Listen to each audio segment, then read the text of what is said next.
Hello बच्चों, तो आज हम देखने वाले हैं क्लास 12 केमिस्ट्री की नेम रिएक्शन हैलोफॉर्म या आइडोफॉर्म अभिक्रिया देखने वाले हैं और रोजनमुंड अभिक्रिया देखने वाले हैं, क्योंकि ये प्रीवियस ईयर में बहुत बार पूछी गई हैं, इसलिए हम आपको पढ़ा देते हैं। आज इस टाइम हम प्रीवियस ईयर की नेम रिएक्शन पर ध्यान दे रहे हैं, क्योंकि प्रीवियस ईयर की जो नेम रिएक्शन है वो रिपीट हो जाती हैं।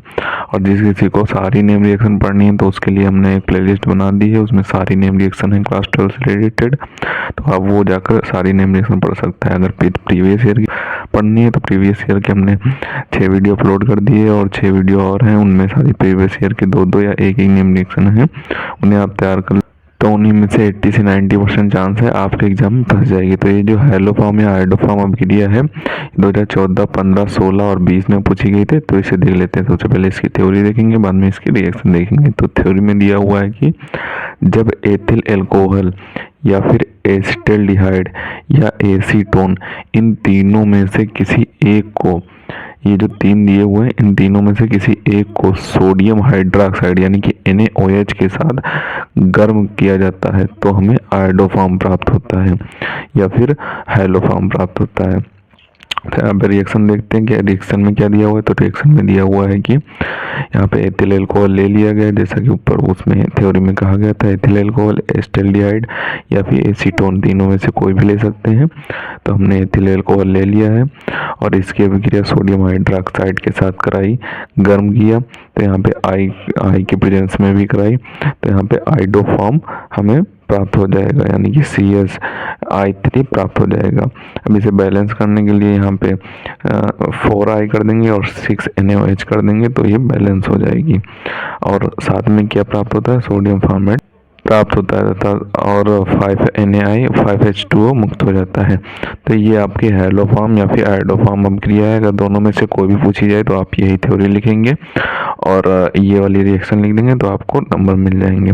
अब देख लेते हैं रोजनमुंड अपचयन अभिक्रिया, क्योंकि ये भी 3 से 4 सन में पूछी गई है, इंपॉर्टेंट है, तो इसे देख लेते हैं। रोजनमुंड अपचयन अभिक्रिया अगर आपसे पूछी जाए तो आप ये वाली लिखेंगे। तो इसमें ये वाली 2015 में और 22-23 में पूछी गई है। तो सबसे पहले इसकी थ्योरी देखेंगे, उसके बाद इसके एग्जाम्पल, रिएक्शन और एग्जाम्पल देखेंगे। तो इसकी थ्योरी में दिया हुआ है कि यह एल्डिहाइड बनाने की प्रमुख विधि है। इसमें एसिड क्लोराइड का PDBaSO4 की उपस्थिति में अपचयन कराने पर एल्डिहाइड बनता है, यानी कि एल्डिहाइड बनाने की ये प्रमुख विधि है। अगर एल्डिहाइड बनाने की विधि पूछी जाए आपसे ऑप्शन में तो आप रोजनमुंड अपचयन लिख सकते हैं। और इसमें क्या होता है, इसमें एसिड क्लोराइड को लिया जाता है और उसको PDBaSO4 के उपस्थिति में अपचयन कराया जाता है। अपचयन कराने के पश्चात हमें एल्डिहाइड प्राप्त हो जाता है। यहाँ पे हमने एसिड क्लोराइड का एक एलिमेंट ले लिया है RCOCl, ये एसिड क्लोराइड का ले लिया। तो ये जो बॉक्स में H होता है इसे लघु हाइड्रोजन कहा जाता है। 2 लघु हाइड्रोजन हमने ले लिए हैं और PDBaSO4 की प्रेजेंस कर ली है और इसकी प्रेजेंस में जब अभिक्रिया कराएगी तो हमें क्या प्राप्त होगा, RCHO प्राप्त हो गया और साथ ही HCl मुक्त हो जाएगा। इसका एक H इस Cl के साथ मिलकर HCl बना लेगा और एक H इसके साथ CHO बना लेगा, तो वही हमें एसिटाल्डिहाइड प्राप्त हो जाएगा। और उसका एग्जांपल इसका एग्जांपल देख लेते हैं। तो इसके एग्जांपल में R की जगह पे आपको CH3 कार्बन की कितनी भी लंबी चेन लिख देना है, बस आपको हिंदी लिखते समय उसी का हिंदी लिखना है, जैसे जितनी लंबी आपने कार्बन की चेन लिखी है। तो हमने एक कार्बन की चेन श्रृंखला लिख ली है और COCl लिख लिया, तो इसे एसिटिल क्लोराइड को बोलेंगे। और एसिटिल क्लोराइड से हमने R की जगह पे यहाँ भी CH3 लिख लिया तो एथेनॉल प्राप्त हो जाएगा। अगर आपसे एग्जाम में पूछे कि एसिटिल क्लोराइड से एथेनॉल कैसे प्राप्त करें तो ये वाली आप रिएक्शन लिख देंगे, क्योंकि ये सब क्वेश्चन नेम रिएक्शन से ही बनते हैं। तो आप नेम रिएक्शन पर ज़्यादा ध्यान रखें, नेम रिएक्शन का एग्जाम्पल भी देखें और वो भी देखें। और अगर आपको एग्जाम्पल तैयार नहीं हो पाता है तो आप केवल रिएक्शन लिख देंगे तो भी आपको अच्छे नंबर मिल जाएंगे। तो अब आप क्या करेंगे, ऊपर से पहले आइडोफॉर्म अभिक्रिया का स्क्रीनशॉट करें और अब आप रोजनमुंड अपचयन अभिक्रिया का स्क्रीनशॉट कर लें।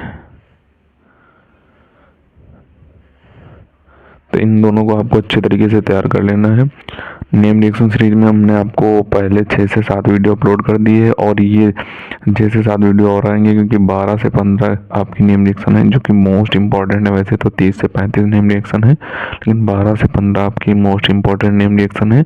उन्हें आप अच्छे तरीके से तैयार कर लें और एग्ज़ाम में उनसे ही क्वेश्चन बनते हैं। 30 से 35 नंबर के आपके नेम रिएक्शन और डिफिनीशन से क्वेश्चन बनते हैं और लॉन्ग आंसर आपसे पूछे जाते हैं। 30 से 35 नंबर आपको आपके क्लियर हो जाएंगे, क्योंकि इन्हीं से क्वेश्चन बनते हैं कि कैसे प्राप्त करे वाले क्वेश्चन भी नेम रिएक्शन से ही ज़्यादातर बनते हैं। तो इन्हें आप अच्छे तरीके से तैयार कर लें और आगे वीडियो देखते रहें हमारे, क्योंकि हम आगे भी name reaction, important name reaction डालते रहेंगे। तो मिलते हैं किसी नए वीडियो में नए टॉपिक के साथ। तब तक के लिए धन्यवाद। और अगर अभी तक आपने हमारे चैनल को सब्सक्राइब नहीं किया तो प्लीज़ सब्सक्राइब जरूर कर लें, क्योंकि हम इसी तरीके से क्लास 12 से रिलेटेड इंपॉर्टेंट टॉपिक पर वीडियो डालते हैं।